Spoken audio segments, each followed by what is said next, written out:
be honest, I still have problems giving any ground on the notion that there's a pure idea at all. I still lean into the notion that all ideas contain some kind of physical reference, whether it be historical or reference in the moment. Even if it's generalized and abstracted to a maximum, it has history and a reference to reality. Like, you can't escape that. We'd have no concept of one if we didn't have objects. Our mathematics are a determined emergence out of a deterministic reality. Whatever it is driving the evolution of the universe and life has already determined a good portion of the ideas we will have as humans. We have no other reality to observe to condition our view of our own reality. Let's talk about representationalism.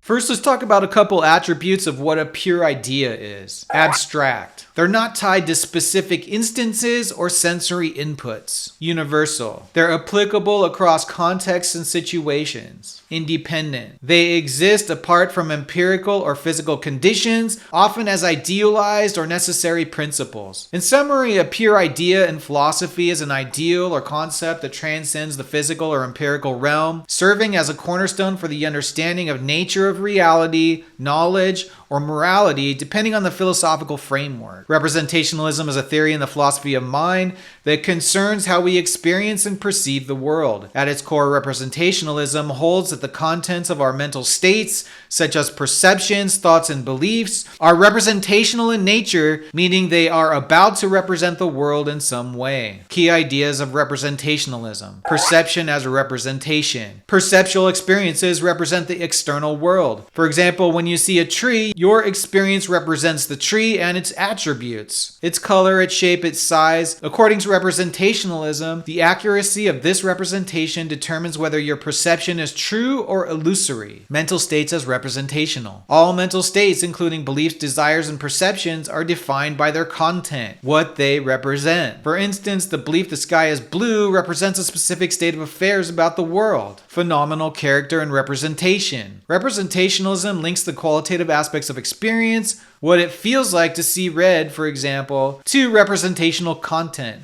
Some forms of representationalism argue that the subjective feel of experiences is fully determined by the content they represent. Indirect realism. In some interpretations, representationalism suggests that we don't perceive the external world directly, but through mental representations of it. This is often contrasted with direct realism, which holds that we perceive the world itself without intermediaries. Variations. Strong representationalism. Claims that phenomenal experience, or basically subjective feelings, are entirely reducible to representational content. Weak representationalism. Allows for other factors beyond representation to contribute to the nature of experiences. Criticisms. Qualia objection. Critics argue that representationalism cannot fully account for the subjective qualities, qualia, of experience, such as redness of red or the bitterness of bitterness. Intentionality challenge. There's debate over whether mental states, particularly emotional, non-cognitive states, can be fully described in terms of representation. Representationalism plays a significant role in contemporary philosophy and cognitive science, offering insights into how the mind interacts with the world and how our internal experiences relate to external realities. Just spend some time thinking about this. Don't necessarily listen to what other people say about it or approach it from a pedantic perspective. Just sit and try to think of an idea that isn't somehow derived from physical reality. I say it's impossible. If you come up with anything, drop it in the comments. For me, it's just God,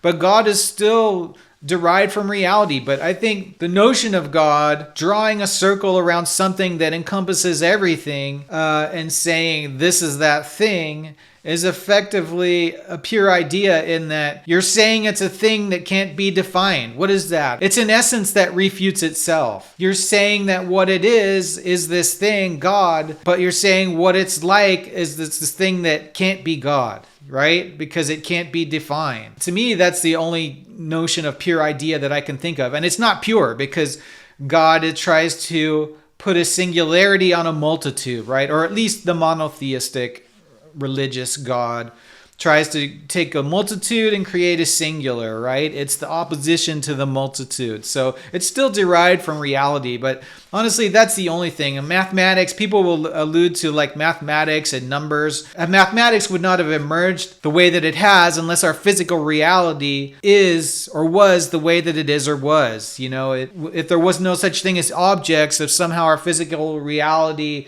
created this connection between all things and we didn't have any concept of quantification, well, then math might not have evolved the way that it has. Maybe we'd be more tuned into the qualitative aspects of our being. I mean, if you look closely, it's almost like the quantitative aspect is kind of like this, like problematic injection into our being. You know, it's like we can't be rid of it. It works for something, but it doesn't exactly capture everything. Yeah, I still think ideas like mathematics are not pure ideas. They're determined to emerge from reality the way that they emerge, because reality is deterministically evolved the way that it is according to basically the laws of the universe. I mean, whatever little choice we have is injected in there, whatever tiny little bit of choice, and a lot of our subjectivity is driven by deterministic evolutionary processes. So just because it's not deterministic in physics doesn't mean it's not deterministic at all. Evolution is deterministic. What's driving evolution? This ordering principle, right? It's driving things forward. I often think about it as like the Play-Doh machine, where you're pressing Play-Doh through this grate and it's making the Play-Doh spaghetti. You know, that's basically our lives. Evolution is the lever and the spaghetti coming out is us, you know. Anyway, stupid, silly. If you guys like this kind of philosophical subject matter, help us out by liking the video and subscribing to the channel.